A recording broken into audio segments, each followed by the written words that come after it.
I have been eco-bricking for about a year now. Plastic bothers me, especially non-recyclable plastic, and how much ends up in landfill, in the sea, in the ground. It's not okay. It's poisonous to animal life, marine life, and us. And I want to personally reduce my own plastic waste. When I started, I became very overwhelmed very quickly at just how much plastic waste I accumulated as a single person. Those with families, it's hard. If you've got a baby, it's hard. Everything comes wrapped in plastic. That's how it is. It's convenient, but it isn't good for the planet. It isn't good for us. It's not good for the environment. It's not good for animals. So I've been eco-bricking a year to try and cut mine down. You can donate finished eco bricks, but I choose to make my own projects with them because I think you should take responsibility for your own waste. I'm currently in the process of making a garden planter because I grow my own veg in the summer. The one on this one here, this was a Christmas brick. That's how much waste my household made over Christmas. So next Christmas, this one won't go in the project because it's going to be used as a marker to see if I can get my waste for next Christmas down. Okay, so when I first started, I have about 10 bricks in total. I would go through and make a brick in about 6 weeks. Now it takes about 12 to 6 months just because they're coloured and I've cut down my plastic. When I go shopping, I try to buy things that are not covered in plastic. It is hard. Literally everything comes in plastic, fruit and veg, chocolate bars, flapjacks, crisps. But the point of eco-bricking isn't just to make a pretty coloured bottle. It's to reduce your plastic waste and your carbon footprint on the planet. Pretty much comes in plastic. There isn't really a lot you can do about it. If we all stop buying it, the manufacturers would probably rethink it, but it really is a big problem and it doesn't biodegrade. So when it goes to landfill, it just sits there. Plastic can last hundreds of years. It doesn't decompose like paper or cardboard, and it's not recyclable. Some simple things I've changed since I've been eco-bricking is trying to make sure that my fruit and veg are loose where possible. So they come in plastic bags. They don't really need that unless it's a salad bag, and even then you can get whole lettuces. It just means you need to wash your veg. So where possible, it's a bit difficult at the moment with panic buying. Same with oats, so plastic oats, cardboard oats. They are a little bit more expensive, but it's a small price to pay to protect the environment. Nothing I can really do about the tuna. The tuna comes shrouded in this plastic. It's really unnecessary, but it is what it is. Baby food. This is my pet peeve. These pouches, although they're great, they're convenient, they are not recyclable, but I do believe you can send them with pet food pouches to be recycled, but nobody does that. They're hard to clean. They are the devil's plastic, in my opinion, when you can get the same product in a recyclable glass jar. Okay, you need a clean and dry bottle. This is just one I've cleaned. I'm not going to make a brick out of this one. I'll put this in the recycling bin. I tend to rescue my water bottles from the gym I work in, and they're all Evians just because of this shape and size, because when I go to make a project out of them, they'll all be the same height and width. It's better to start with a smaller bottle like this one. It can be a pain to dry them. I sometimes put them on the radiator or in the window, or in the summer out in the sun. It has to be dry. If it's wet, it just won't work. So that's your first thing that you need to do. Find your bottle, clean it and dry it. My plastic personally comes from fruit and veg that you can't buy loose. So rocket, spinach, kale. In the summer I grow these and I've just planted for this season as the weather's warming up, but in the winter it's nigh on impossible to get these vegetables without packaging. It says on the packaging, not yet recycled, so you know that it can go in the brick. The banana package, however, you can recycle. You can put this in with your carrier bags and take them to some participating supermarkets, but sometimes I put stretchy plastic in the brick because it needs to be weighed down. On this one it doesn't say anything, but it does have a code. You can see the code there is 4, so you'd need to look it up, but I believe that means you can recycle with plastic bags at the supermarket. This one clearly states, this is rice, this one clearly states you can't recycle, so that will go in the eco brick. Most chocolate bars, biscuits, here's a few from my off season, I'm missing Oreos. These are also not recyclable, but crisp packets you can send back to Walkers, I believe. I don't eat crisps, so it's not something that goes in my brick.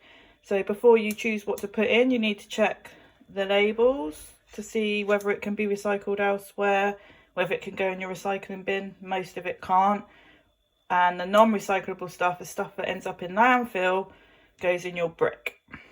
So you need to wash and dry all of your plastic. You can't put dirty plastic in an eco brick. Some plastic doesn't need washing if it's like the outer layer of a multi-pack or something, but if it's had any food or chemical residue on it, you need to clean it. So I just do it when I do my washing up. If you've got dishwasher, you need to obviously wash it, hand wash it, making sure there's no food residue, and then you leave it to dry. So I put mine on my dish drainer, but you can hang it out to dry on your washing line, but you may get a few strange looks, and you can put it on your radiators. Okay, once your plastic is clean and dry, can't put wet plastic in a bottle, it's time to cut it. It's a common mistake to just pop it in there and then it gets loads of air trapped between it, so it needs to be small. So I'm going to cut mine to 1 centimetre by 1 centimetre approx. No one's got time to draw on it and measure it out. So this is what I would call the most time consuming of eco bricking, is cutting the plastic.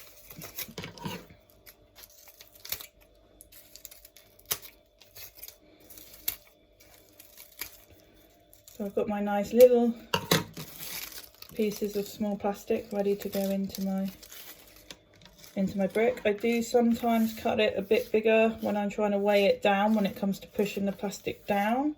We want the brick to be nice and heavy and for it to meet the weight guidelines.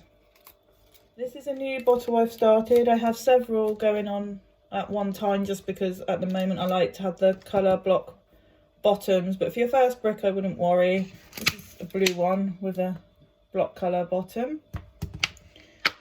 So the plastic in this bottle is going to be all white. It's all little, it's all been cut up. And I'm going to poke it into my bottle. You can use a funnel to do this, but I personally don't bother. It all goes in.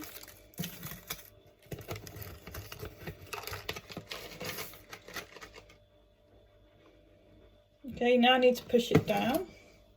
So I tend to let my bottle build up a bit before I push it down. As you can see, it's solid. It's solid at the bottom, but at the top, it's still all squishy. So I do this for my own sanity, because putting it in and then poking it down when you haven't got enough in there in the beginning takes forever. So once I've got quite a considerable bit in, I start to poke it down. So it's all tight and compressed, there are no holes. You will be surprised just how much plastic you get in here. I'm using a bamboo stick. I've got a drumstick as well that I stole from my son. You can use anything to poke it down.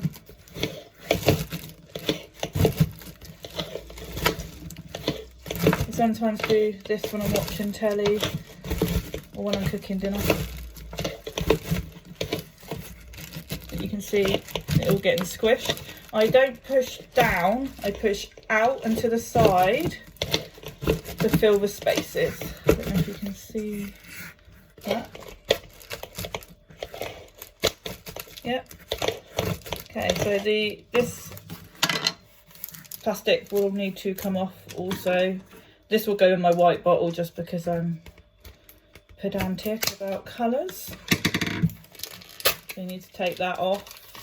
Otherwise you won't be able to see the plastic, and when it comes to validation it will be not validated. When I finished at Christmas, this one took me 6 months because it's just blue plastic in there, and it's 532 grams.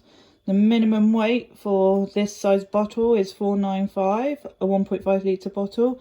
It actually took me 3 Ecobrick small ones to get it right and get it to the weight required for it to be validated. So what I do personally is weigh them at different points to make sure I'm pushing it down. So that one's only a quarter full and it's 290, so it's definitely gonna come in.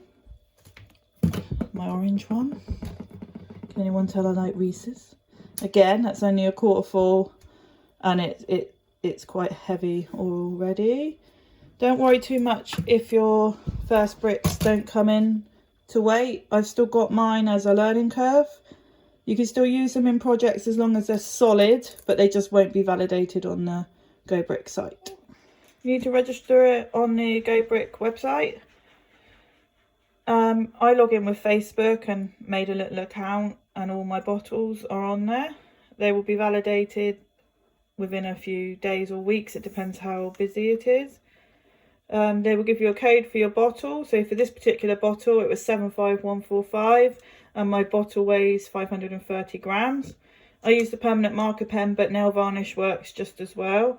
You then take pictures so that you can see the bottom, the serial number and the top. If your brick isn't validated, they will give you feedback on how to make the brick valid. If it's seriously underweight, there might not be much you can do, but sometimes it's just a few tweaks to get your brick validated. Once you get good at it, you can also validate other people's bricks on the site, which is quite a good thing to do, and you earn little points that you can use. So there's my finished brick, my blue brick, or my first blue brick. Isn't it pretty?